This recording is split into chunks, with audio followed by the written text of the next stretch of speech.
France, 1918.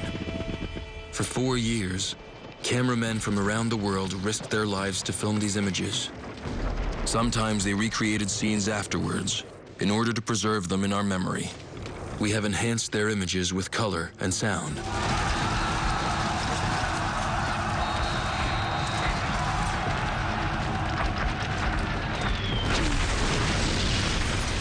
November 11th, 1918, 11 in the morning.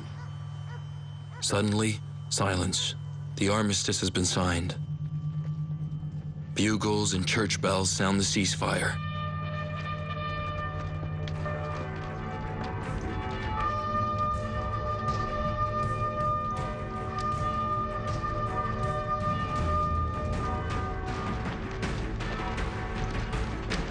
Moments before, Private George Lawrence Price, a Canadian, is killed. He is the war's last fallen soldier.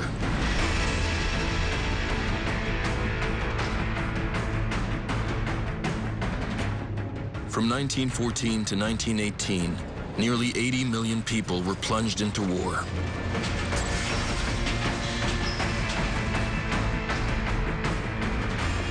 $10 million soldiers died, mowed down by bullets, blown to pieces by bombs, incinerated, starved, devoured by rats and lice, killed by the epidemics that thrive on misery. 20 million more were wounded.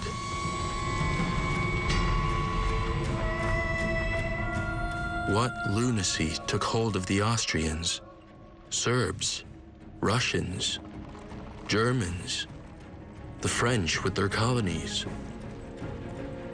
the British with their empire, the Italians, the Japanese, the Turks, the Americans. The survivors can count themselves lucky.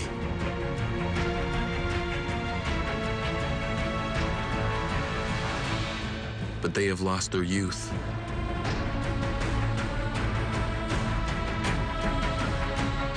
Or their face, or their sanity.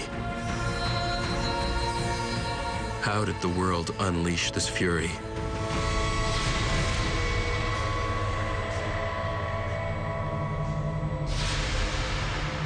(1914). Who are the men of this period? So carefree, yet so close to war. Many of them are peasants, attached to their land, their traditions, and their religions. They feel safe. It's been almost half a century since the last large European conflict. The well-to-do enjoy the fine summer of 1914.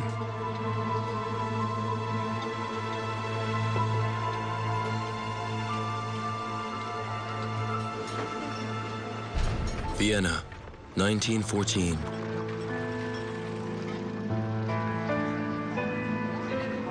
The great writer Stefan Zweig recalls the capital of the Austro-Hungarian Empire.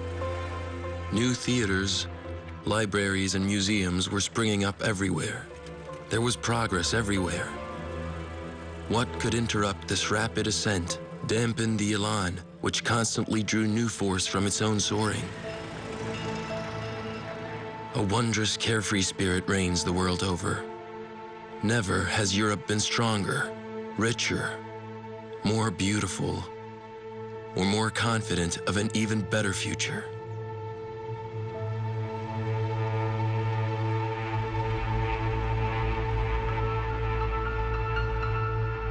It is still the belle epoque of the early 1900s, but not for all. Workers put in twice the hours as those of today, yet earn half as much.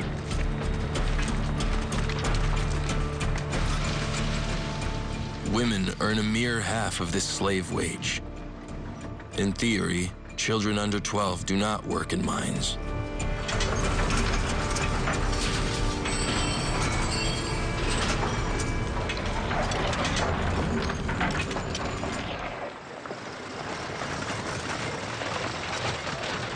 In France, Jean Jaurès is the great leader of the working class.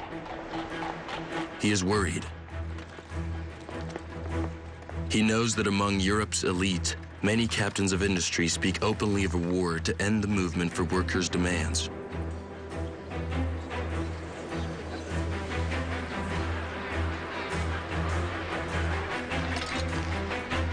Jaurès writes, "Your violent and chaotic society, even when it pretends to seek peace, carries within it war, just as rain clouds carry the storm." The arms race is very good for business. The great European powers prepare for war. Their endless military service trains men for war.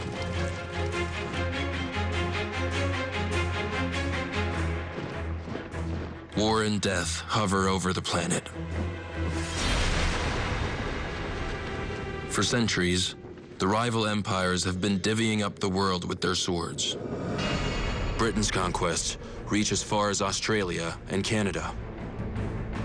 France's from Indochina to Africa.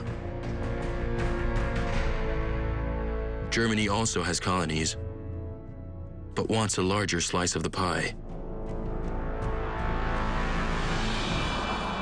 Prior to 1871, Prussia was a divided state. By crushing France and annexing the French provinces of Alsace and Lorraine, it has become the German Empire.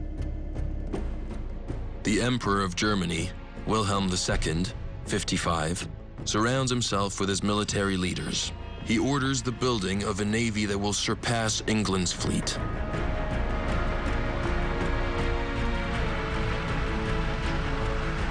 He wants to give Germany its place in the sun.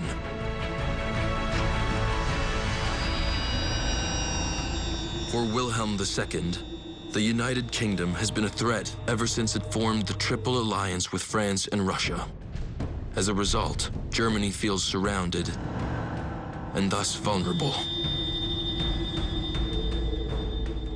Its only true ally is the Austro-Hungarian Empire, an amalgam of smaller nations which has been reigned over for 60 years by Franz Joseph I, 84.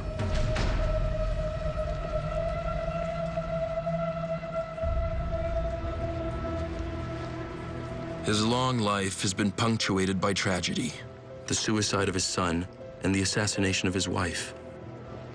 Empress Elizabeth, Sisi, as she was known, was the sweetheart of his youth.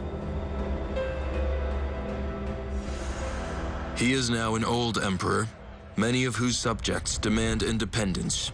He rules a tinderbox, but Franz Joseph and his arrogant officers and politicians oppose reform of any kind.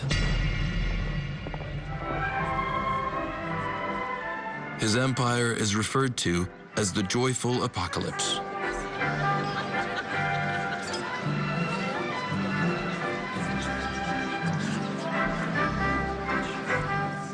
The waltzing and festivities continue unabated, as at the marriage of Zita, the lovely princess, to Karl, the emperor's grandnephew.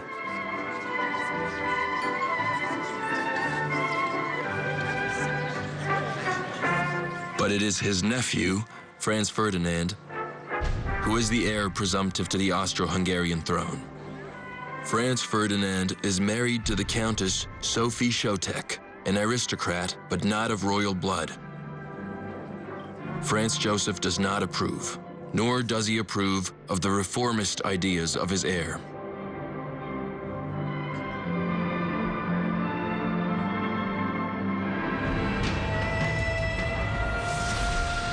Sarajevo. The name echoes like a scream across history. It is in Sarajevo that the world's destiny changes forever, in Bosnia, which Austria-Hungary has annexed recently. But Serbia had opposed this move. It wants to expand by uniting the Slavic peoples of the Balkans. June 28, 1914, Sarajevo. Franz Ferdinand, the heir to the Austro-Hungarian crown, together with his wife, has just escaped a first assassination attempt. They stop at City Hall to protest vehemently. These are the last images of the couple. When they leave the building a little later, they are shot dead with a pistol.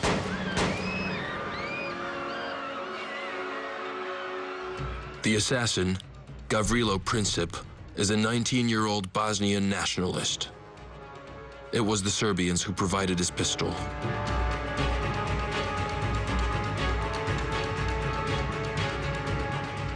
This assassination in Sarajevo will have unimaginable consequences.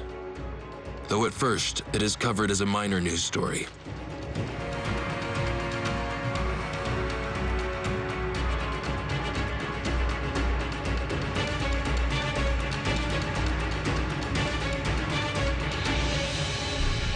Along the Thames, the future queen of the mystery novel, Agatha Christie, then 24, notes, "When, in far-off Serbia, an archduke was assassinated, it seemed such a far-away incident.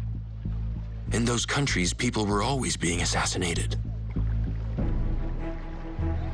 The British paid scant attention to the black hole of Europe, known as the Balkan powder keg.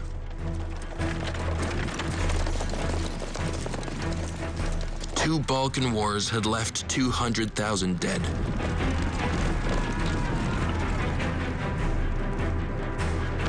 By 1914, in Great Britain, those distant tragedies have been forgotten. The English monarch, George V, 49, is also the King of Ireland and the Emperor of India. His realm is huge, but his powers limited. His foremost preoccupation is Ireland's struggle for independence.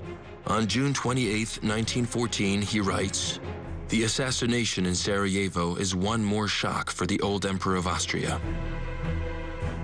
George V has no sense of what is about to explode, any more than the President of France, who has come to London on an official visit to reaffirm the Entente Cordiale, the new friendship, which after centuries of deadly rivalry, now links Great Britain and France.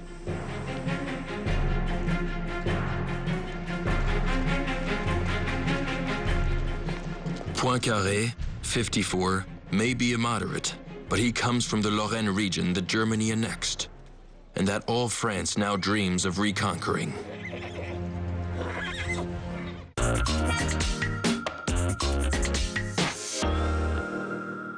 Mașini clasice și vieți schimbate.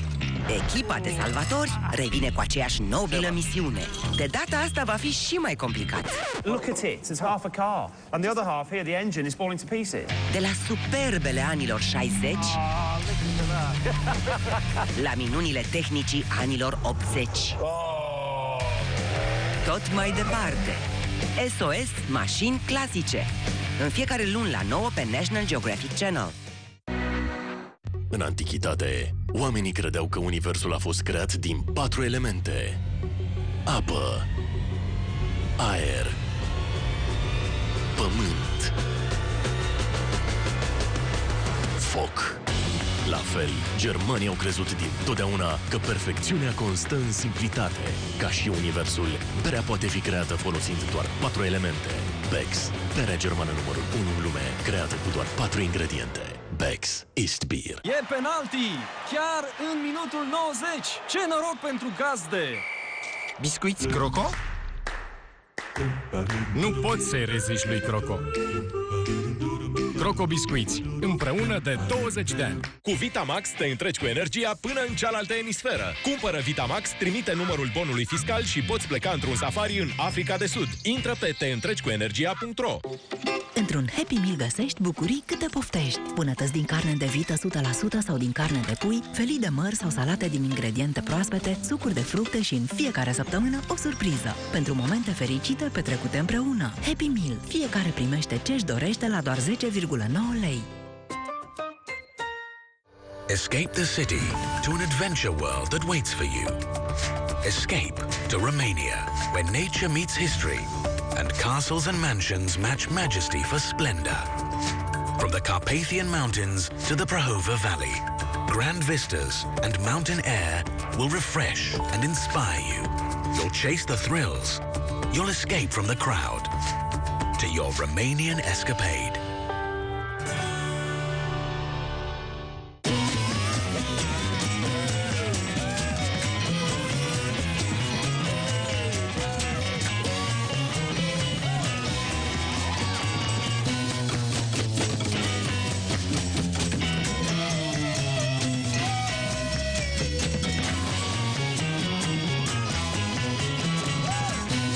Iepurașul de ciocolată Kinder, Paște cel mai fericit la tine acasă, nu la magazin.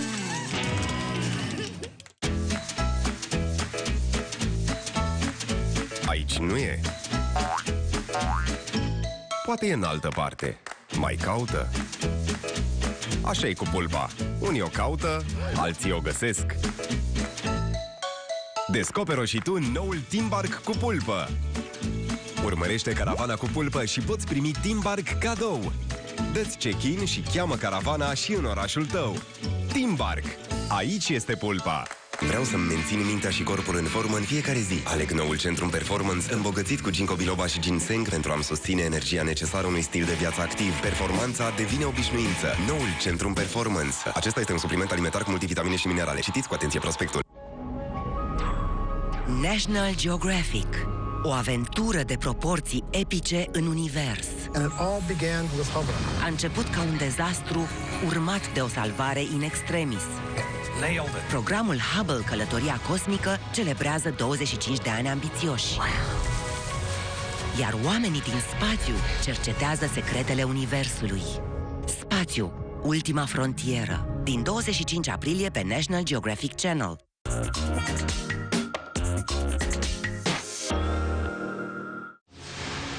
July 3rd, 1914. With the funerals of Franz Ferdinand and Sophie Chotek, the countdown to war begins. Austria's generals have long sought an excuse to subjugate Serbia. They cannot prove the country's responsibility for the Sarajevo assassinations, but they managed to convince their emperor. The Austrian chief of staff declares, "We must rid ourselves of the Serbs, for they are forever biting the heel of the empire, like snakes." But such a stance overlooks Russia, protector of the Slavs. St. Petersburg, the capital of the Russian Empire, is the seat of Tsar Nicholas II, 47.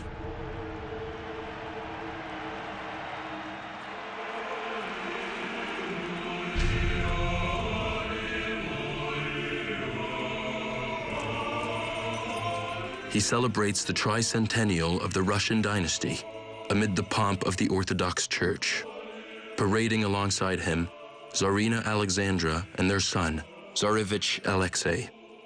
And close behind, their 4 daughters, the Grand Duchesses, Olga, Tatiana, Maria, and Anastasia.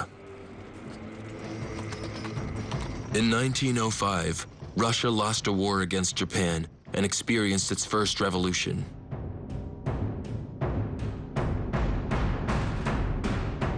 Since then, the country's economy has improved, despite the burden of high military expenditures.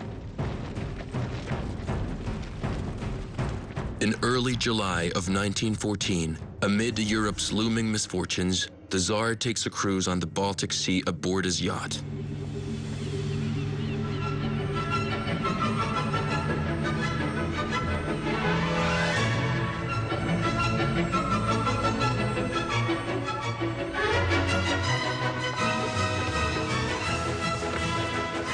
Despite these images of carefree gaiety, the Tsar feels a deep sense of insecurity. Peace is under threat. And so is his dynasty. His heir, his sole son, the 10-year-old Tsarevich Alexei, is a hemophiliac. His blood does not clot. The slightest injury may be fatal. His hereditary illness comes from his English maternal great-grandmother, Queen Victoria, who carried the gene.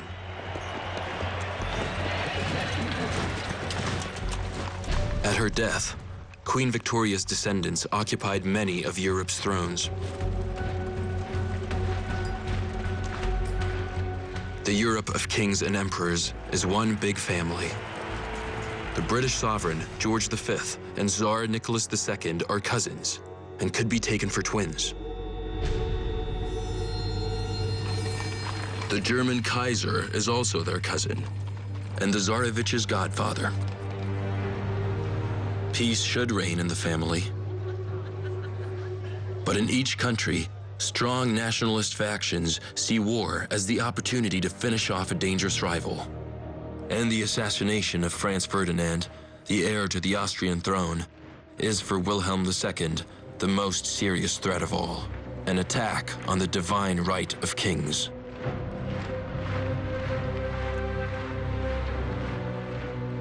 Wilhelm II had often hunted with Franz Ferdinand. The Archduke was part of his world, and for the Kaiser, a naive and impulsive man, the assassination is nothing short of sacrilege. Wilhelm II, his generals, and the German Chancellor Theobald von Bethmann-Hollweg all agree Germany must not waver, but must seize the opportunity of the assassination in Sarajevo to demonstrate Germany's will. Together, they decide to support their ally Austria in its plan to invade Serbia. The threat of war doesn't keep Wilhelm II from leaving on July 6, 1914, for a summer cruise on his yacht, an 8,000-ton, 130-yard-long Leviathan.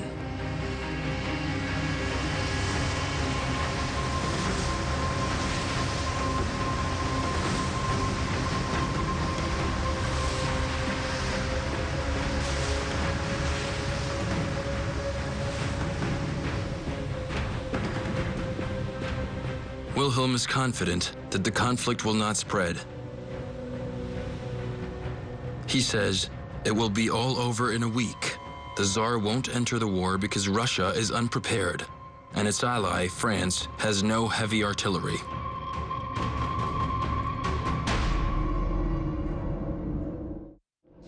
July 20th, 1914. The President of the French Republic, Raymond Poincaré, arrives in Russia. Poincaré, a secular Republican, has no qualms about supporting an absolute monarch and profoundly religious man like Nicholas II. The visit has been planned long ago. With the crisis, the timing is perfect.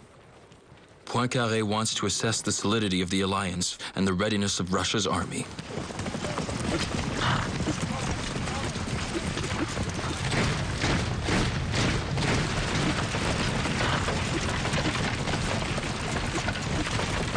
The French president issues a cautious statement. The current crisis must remain limited to Serbia.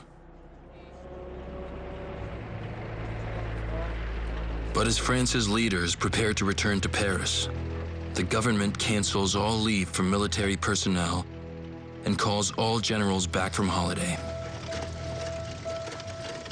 The Austrians prepare. July 23rd, 1914.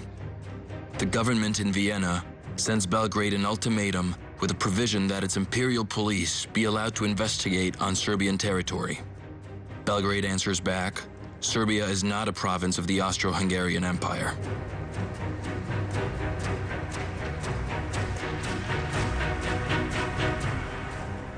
Austria's ultimatum to Serbia means war for the entire world.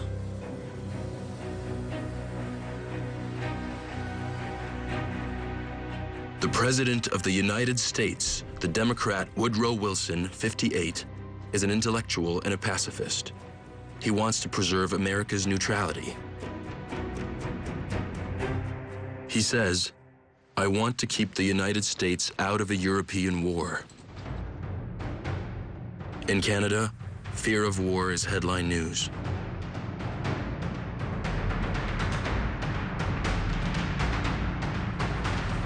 Herbert Asquith, the British Prime Minister, fears an escalation of unforeseeable dimensions. He says, we are on the brink of the apocalypse.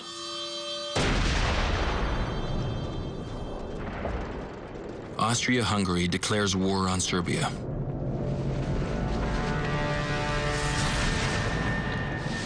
July 28, 1914, the Austrian artillery's Skoda cannons enter into action against Belgrade.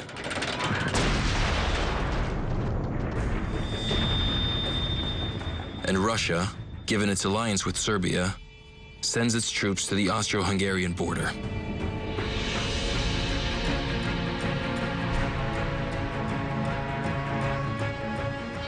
July 30th, 1914. Wilhelm II cuts short his cruise. the Kaiser comes ashore with his dachshund, who precedes him everywhere. Given his alliance with Austria, he issues an ultimatum to his cousin, Nicholas II, ordering him to withdraw his troops from the Austrian border. Nicholas, on the contrary, mobilizes. He writes to his cousin and ally, George V of England. I do not know what may happen. Austria has gone off upon a reckless war, which can easily end in a general conflagration.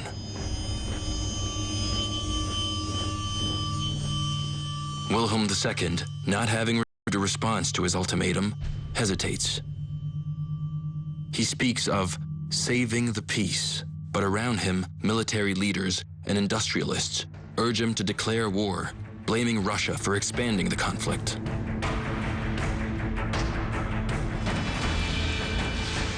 August 1st, 1914, Germany mobilizes and declares war on Russia. Young German recruits examine the contents of their infantry kits, which include the indispensable extra pairs of socks.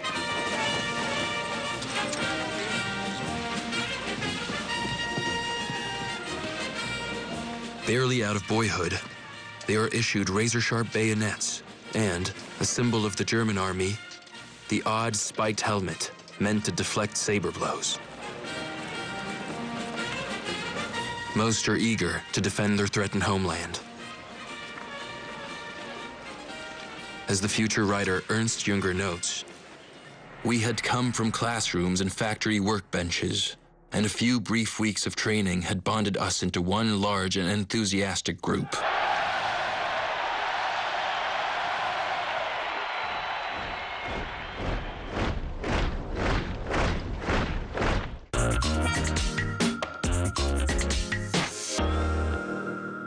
Totul începe cu un sunet. Sunetul unui cec gras de 500 de kilograme în cârlig. Dar oricine a dat la ton știe, se prinde sau s-a dus, cât ai clipi. Depinde cât ești de iute de mână.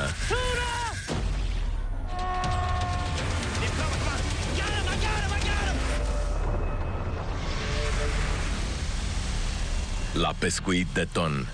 Azi la 9 pe National Geographic Channel. Suferi de sângerări anale? Oprește-le rapid! Prestogel, remediul sigur în tratarea hemoroizilor și simptomelor asociate acestora, recomandat de milioane de pacienți din întreaga lume. Acesta este un dispozitiv medical. Citiți cu atenție prospectul. Bărbații luptă frecvent împotriva mătreții care apare iar și iar. Dar eu sunt pregătit. Pentru că folosesc șamponul antimătreață Clear. Noul Clear Man cu Bionutrium 10 activează bariera naturală de protecție a scalpului, prevenind reapariția mătreții. Noul Clear Man, scutul tău antimătreață. Nu am nimic de ascuns. Poiana, pentru că micile plăceri te fac cu adevărat fericit. Revederea cu un prieten drag, o plimbare în parc și noua ciocolată delicioasă Poiana cremă de alune. O ciocolată care te umple de bucurie. Poiana, lasă-te purtat de micile plăceri. Știe cineva ce înseamnă vopsea la puterea a doua? Acoperă extra. Și? Se descurcă? Se descurcă? Îi ajută vopseaua. Îi ajută casa belle. Ai noștri nu au buton de oprire. Și când se face liniște, ceva nu este în regulă. Febră, durere, lăsați-ne în pace. Panadol Baby se absorbe rapid și alină eficient durerea și febra. Panadol Baby. Când durerea și febra dispar, revine pofta de viață. Acesta este un medicament. Citiți cu atenție prospectul. Să începem vizionarea din sufragerie. Cerealele Lion. O combinație unică de ciocolată și caramel. Plăcerea care te dezlănțuie. Cerealele Lion. O plăcere dezlănțuită. Ce poți spune cu Tuborg? Spune că vrei să împărtășești. Spune-i să zâmbească mai des. Spune-le că vrei pe scenă.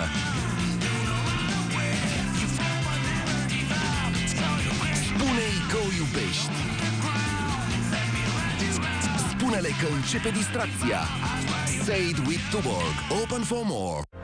Ani de cercetare de laborator și studii clinice au dovedit că uleiul de krill ajută la scăderea colesterolului, trigliceridelor și a riscului de afecțiuni cardiovasculare, fiind de 40 de ori mai eficient decât Omega Classic. Coril, împotriva colesterolului și trigliceridelor. Acesta este un supliment alimentar. Citiți cu atenție prospectul. Vreau să-mi mențin mintea și corpul în formă în fiecare zi. Aleg noul Centrum Performance, îmbogățit cu ginkgo biloba și ginseng pentru a-mi susține energia necesară unui stil de viață activ. Performanța devine obișnuință. Noul Centrum Performance. Acesta este un supliment alimentar cu multivitamine și minerale. Citiți cu atenție prospectul. Mașini clasice și vieți schimbate. Echipa de salvatori revine cu aceeași nobilă misiune. De data asta va fi și mai complicat. Look at it, it's half a car. And the other half here, the engine is falling to pieces. De la superbele anilor 60 la minunile tehnicii anilor 80. Tot mai departe. SOS Mașini clasice. În fiecare luni la 9 pe National Geographic Channel.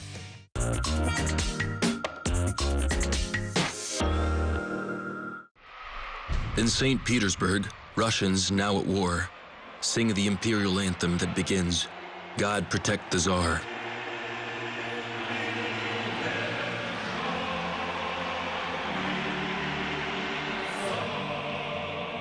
The French ambassador is present. He writes, "The Tsar is overcome with emotion.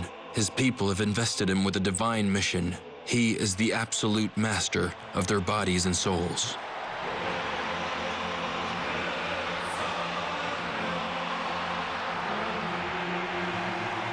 The Tsarina appears. Of German descent, she is worried. Her brother will no doubt be fighting in the enemy's ranks. August 1st, 1914. Les Halles, the legendary food market, the heart and soul of the French capital, wakes up in mourning.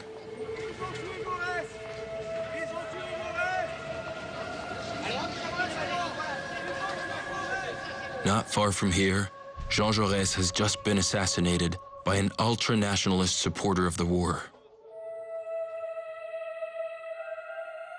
Pacifism's leading spokesman, Jaurès, had tried to convince German workers to refuse to fight. He had predicted, at a time when we are threatened with murder and butchery, there is but one hope of saving the peace, and that is for the proletariats to join ranks. Workers of France, England, Germany, Italy, Russia, let us implore these millions of men to unite to dispel this horrible nightmare.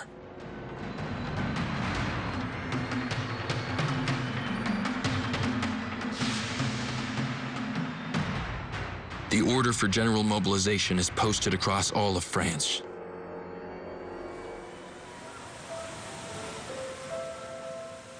On holiday in Brittany, Louis Mauffret, a medical student, describes the moment.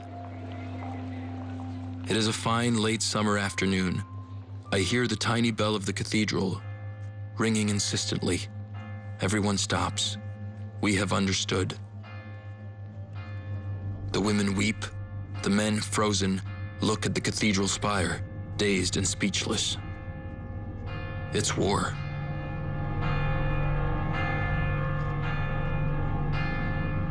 In the distance, we can hear the bells of Viviers, Mondol, Carfontaine, and Baguère-Morvan. It's heart-wrenching. On August 3rd, 1914, Paris learns that Germany has declared war on France. Jaurès is buried, and with him, all hope for peace. In France, Germany, and Russia, workers rally to defend their homelands. In France, Poincaré baptizes this triumph of the nationalist forces, the Sacred Union.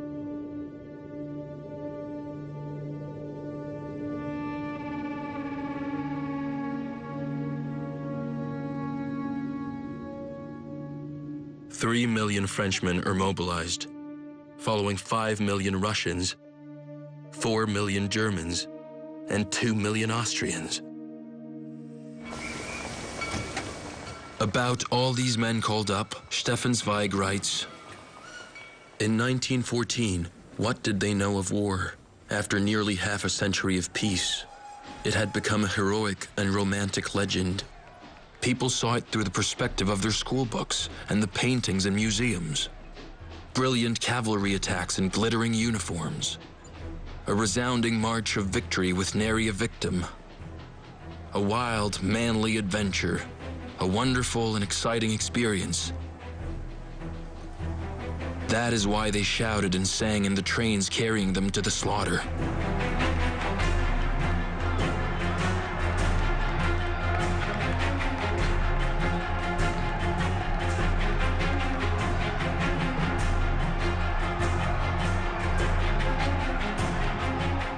If they are not happy, they prefer not to show it.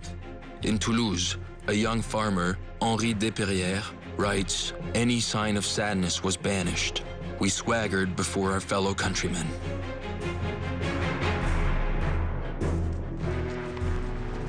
From the French colonial empire, those then known as the natives and the Foreign Legion embark in Algiers or Dakar.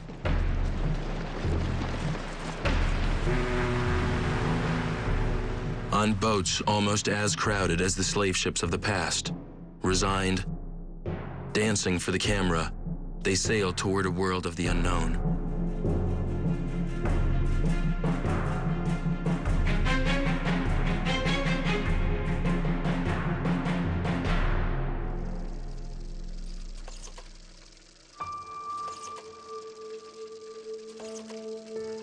In a villa outside Paris, the Ferrari family comes face to face with the reality of war. The men have been mobilized, as have all Frenchmen between the ages of 20 to 48.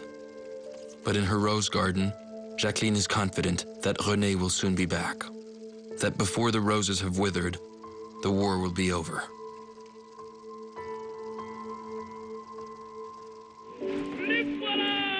These farmers, off to defend their country, expect to return before the harvest is over.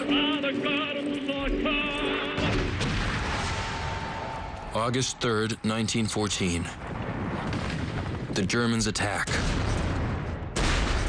They count on a rapid victory in a brief war. Their plan, known as the Schlieffen Plan, after the German general who devised it, consists of crossing Luxembourg and Belgium before the Russians attack from the east and force the Germans to fight on two fronts. Belgian neutrality had been instituted after the defeat of Napoleon to create a buffer between Britain, France, and Germany. Its violation now provokes an immediate reaction from London.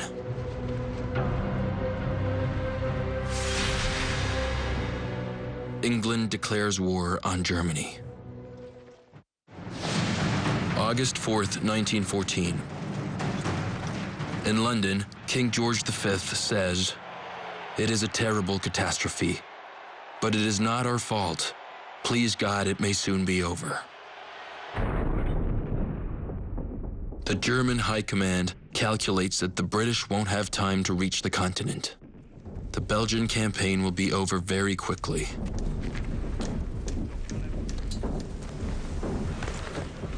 But the Belgians stand firm. Albert I, their valiant king, tells his people, "A country that defends itself cannot perish." The Belgians have armored trains and strong defenses protecting their cities.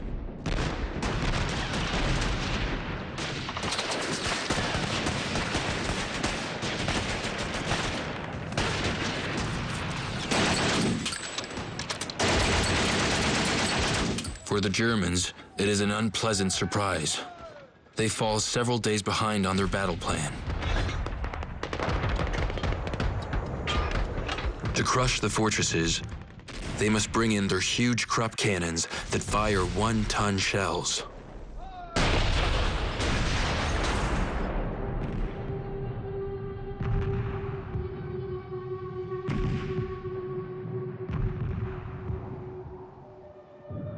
So the Belgians destroy their train tracks by crashing their own locomotives into each other.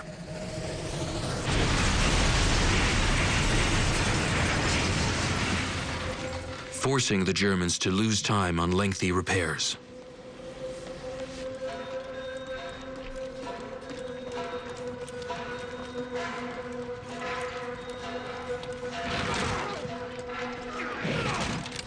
While the Germans mark time in Belgium and the Russians prepare their offensive, the Austro-Hungarians, who expected to punish the Serbs in a week, are stopped in their tracks. The Serbs prove to be fearsome combatants. After 2 weeks, the Austrian death toll has already reached 25,000, and the Serbs celebrate their victory, for now.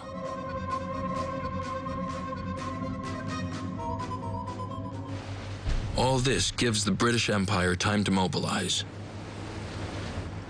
The world's largest navy goes into action. At its head, a young cabinet minister named Winston Churchill. Great Britain does not have an obligatory military service and needs volunteers. This poster of Field Marshal Kitchener, the hero of Khartoum, proclaims, "Your country needs you," a cry echoed by the country's recruiting officers.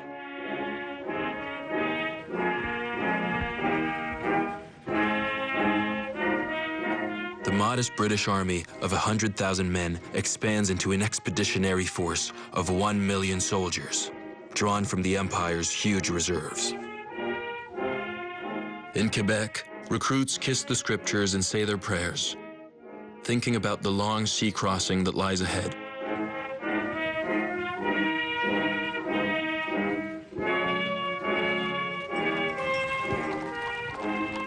These departures will become the inspiration for a heart-rending novel, War Horse, by Michael Morpurgo. It recounts the battlefield odyssey of Joey the farm horse. Joey, who can speak, says he was chosen because he was judged sound as a bell, fit for anything, cavalry or artillery.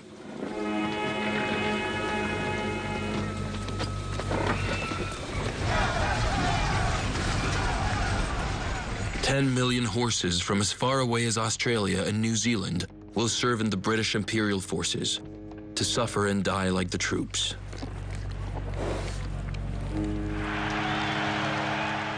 Without ever suspecting what awaits them.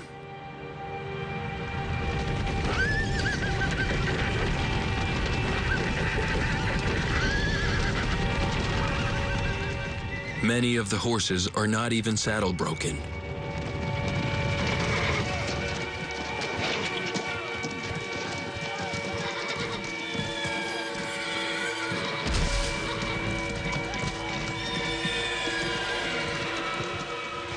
Joey the war horse declares confidently, "The soldiers are buoyant with optimism, as if they were embarking on some great military picnic."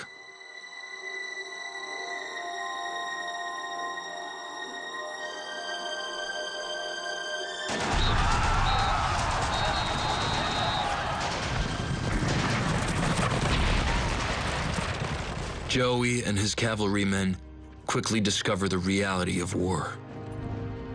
The first casualties,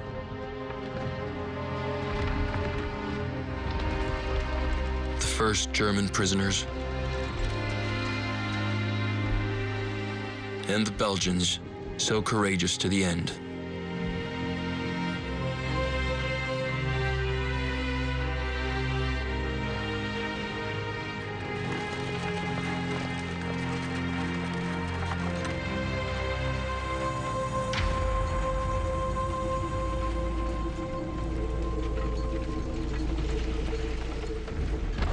The French also have a resolutely offensive plan, known as Plan 17. Take back Alsace and Lorraine, march on Berlin. Their first objective, Mulhouse in Alsace. August 7th, 1914, the French take Mulhouse.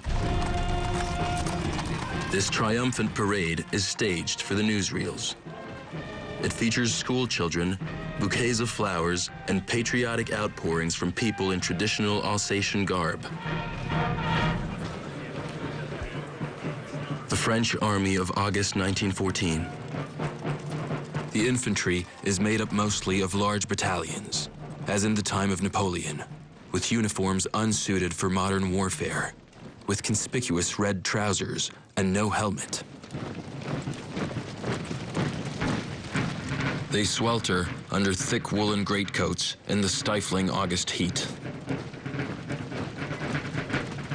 They must lug a heavy haversack and the famous belle rifle, weighing 11 pounds. But the belle, like the German Mauser and the British Lee Enfield, has a firepower never before seen. These repeating rifles, with a range of over 1,200 feet, render archaic and criminal the bayonet charges in closed ranks. But these outdated tactics, taught in military academies, continue and end up costing hundreds of thousands of human lives.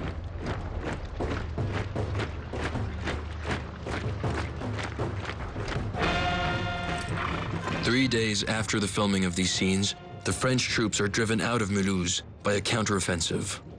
The Germans then turn their machine guns on the local populace, whom they accuse of committing hostile acts towards the Kaiser's troops.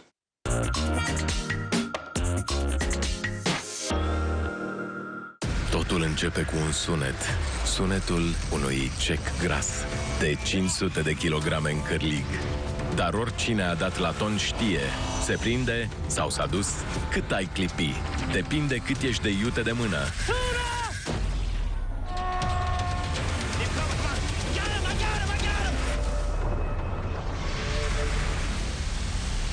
La pescuit de ton. Azi la 9 pe National Geographic Channel. Într-un Happy Meal găsești bucurii câte poftești. Bunătăți din carne de vită 100% sau din carne de pui, felii de măr sau salate din ingrediente proaspete, sucuri de fructe și în fiecare săptămână o surpriză. Pentru momente fericite petrecute împreună. Happy Meal. Fiecare primește ce-și dorește la doar 10,9 lei. Cu Vitamax te întreci cu energia până în cealaltă emisferă. Cumpără Vitamax, trimite numărul bonului fiscal și poți pleca într-un safari în Africa de Sud. Intră pe teîntrecicuenergia.ro. Poate că într-o zi nu o să mai ai nevoie de un plan. Într-o zi, o cană de Nescafé 3 în 1 alături de prieteni va fi cel mai bun plan. Pentru că un lucru e clar. Orice experiență începe cu gustul intens Nescafé de cafea și lapte. Nescafé 3 în 1. Totul începe cu Nescafé. Nimic incitant? Privește aici. Umplutură de praline cu arahide, fină și savuroasă, acoperită cu o cremă bogată de cacao și învelită într-un aluat pufos. Incitant? Noul 7 Days Peanut. Incitant.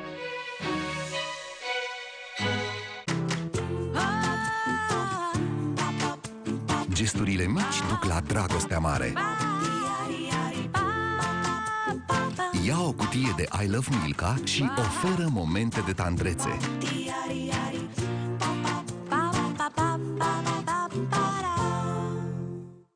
Bună seara, my friends! Today I'm going to talk to you about a very own snack. Pizzeti. Pizzeti is good for you because it's made from real bread, tomatoes, and real cheese. Some people deny to eat pizzeti, and now they've got serious health problems. For example, Enzo didn't want to eat pizzeti, and now he can swim. Eat pizzeti. Pizzeti, the whole snack.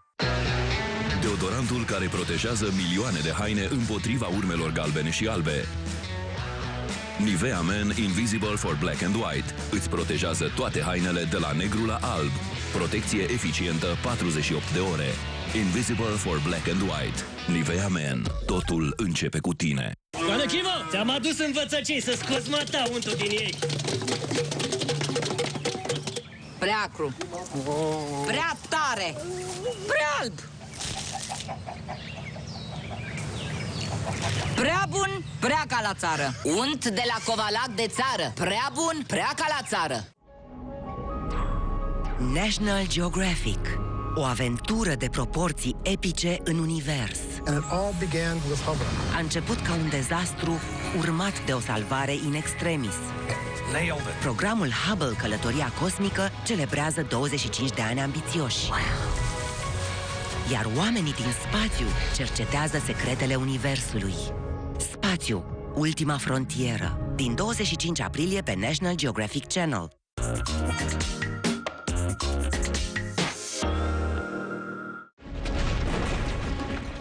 In Belgium, the Germans have launched their strategy of reprisals.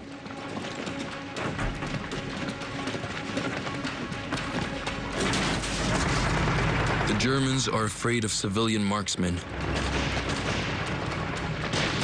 Their atrocities escalate. Anyone captured who is believed to be a sniper is shot.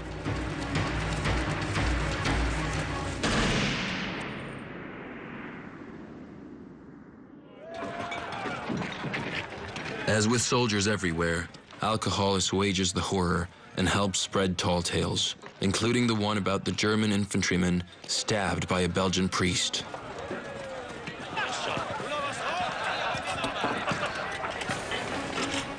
Fear of reprisals sends hundreds of thousands of civilians into flight.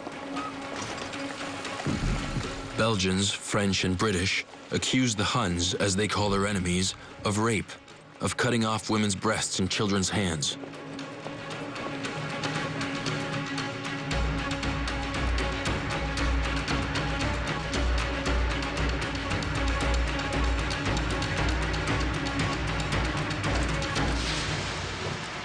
August 20th, 1914.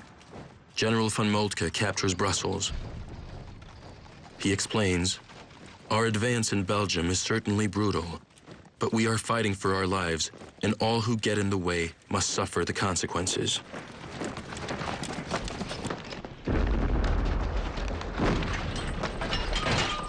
The Germans destroy historical monuments, lay waste to Louvain, the city known as the Belgian Oxford, and burn its medieval university and irreplaceable library.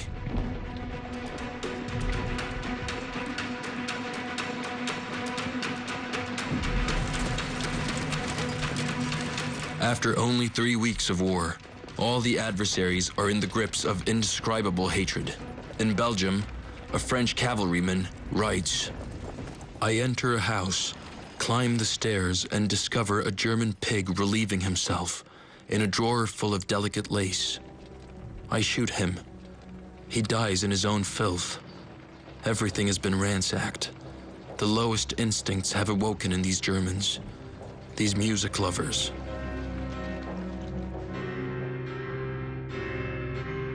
In the east, contrary to German plans, the Russians have crossed the border and entered East Prussia. And now it is the Germans who begin to flee what they call the Russian steamroller. August 22nd, 1914. Panic sets in. These German refugees also tell of destruction and pillaging.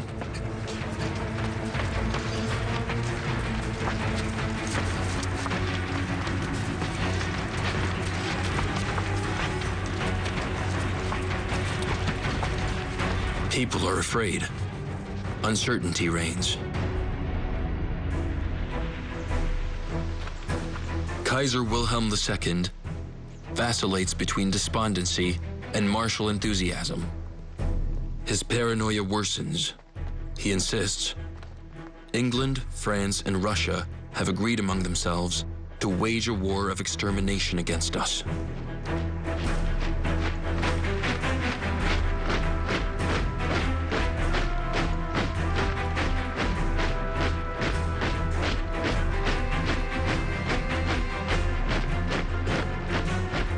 But the Germans are confident. They have just won 2 victories, at Mons and Charleroi. On August 22nd alone, 27,000 French soldiers are killed.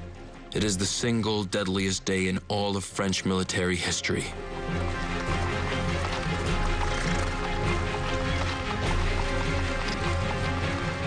Wilhelm II addresses his subjects. He says, "Wir werden uns wehren bis zum letzten Hauch von Mann und Ross. Und wir werden diesen Kampf bestehen, auch gegen eine Welt von Feinden.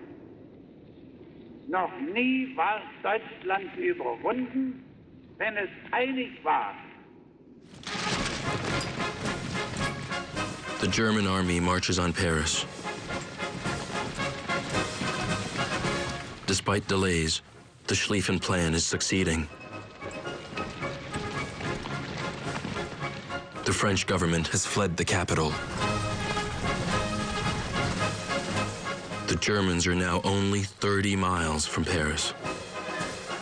Victory is near. Echipa de